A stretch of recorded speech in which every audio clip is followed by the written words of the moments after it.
کہ میں نے پورا خانہ کعبہ خالی کروا لیا پھر بھی وہ میرے آگے آگے چلتا رہا. میں کہوں گا اتنا پریشان ہونے کی بات نہیں ہے, ذرا خود ہی سوچ لو یہ وارث کس کا ہے؟ ارے یہ وارث اس کا ہے کہ جس کے لیے اگر در میں جگہ نہ دی تو دیوار میں خود ہی جگہ دے دی.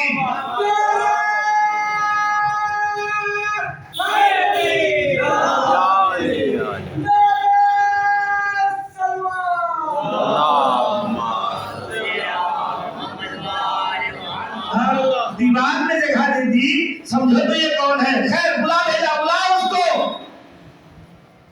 تو یہ رجل عرب یہ امام کہتے ہیں کہ چونکہ رجل عرب کے بات ہے, یعنی میں اسی لیے اس کو مجھے یعنی عربی انسان عربی مرد یہ عربی کہتا ہے کہ ضرورت مجھے اس کی نہیں, اس کو میری ہے, وہ میرے پاس آئے, میں ان کے پاس کیوں جاؤں گا؟ ارے کیا عجیب دعوت ہے, بہت ٹھیک آدمی.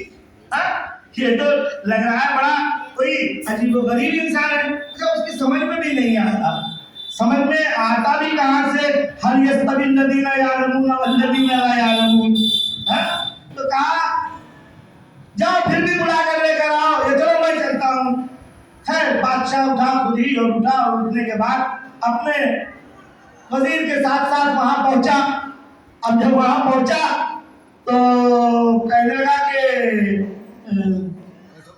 تمہیں ادب نہیں معلوم, تمہیں تہذیب نہیں معلوم, میں کون ہوں تم جانتے نہیں؟ کہا میں خوب جانتا ہوں, اگر بادشاہوں کے پاس طاقت ہے, پیسہ ہے, دولت ہے تو میرے پاس علم ہے. کیونکہ میں اپنے موضوع سے نہیں لگ رہا, میرے پاس علم ہے. کہا اچھا تمہارے پاس علم ہے تو پھر بیٹھو. کہا میں بیٹھوں یا نہ بیٹھوں, تم کون کہنے والے ہوتے ہو, تم کو بیٹھنا ہے تو بیٹھ جاؤ. کہا اچھا ایسی بات ہے, چلو ٹھیک ہے میں بیٹھتا ہوں. وہ بیٹھا ہے, امام بھی بیٹھ گئے. اور جب بیٹھ گئے تو اب وہ کہتا ہے کہ یہ بتاؤ تم عالم ہو؟ کہا ہاں بالکل میں عالم ہوں. عالم ہو؟ کہا میں عالم ہوں. میں کیا, میری خاندان عالم ہے, تمہیں معلوم نہیں؟ میں ابھی وہ پہچان نہیں پایا کون ہے یہ. تم عالم ہو؟ اچھا تو پھر میرے ایک سوال کا جواب دے دو. ہاں کہا میرے سوال کا جواب دیجیے. کہا سوال کا جواب جتنا سوال پوچھنا ہے اتنا پوچھ لو. تم کو یہ نہیں پتا کہ آج تو میں 7ویں نمبر پہ ہوں, پہلے نمبر پر جو تھا اسی نے ممبر سے کہا تھا سلونی سلونی. تم کو نہیں معلوم ہے؟ تو یہ کیا بات ہے, تم کیا کہنا چاہتے ہو؟ کہا کہ میں کہنا کچھ نہیں چاہتا, بس اتنا بتانا چاہتا ہوں کہ اگر تم پیسے میں بڑے ہو تو میں علم میں بڑا ہوں. کہا علم میں بڑے ہو تو آؤ مقابلہ ہو جائے, سوال کا جواب دے. کہا ٹھیک ہے دیں گے. سوال کیا, کل میں نے پڑھا تھا عربی میں, کیا پڑھا تھا یاد ہے کسی کو؟ کل میں نے یہیں پر پڑھا تھا.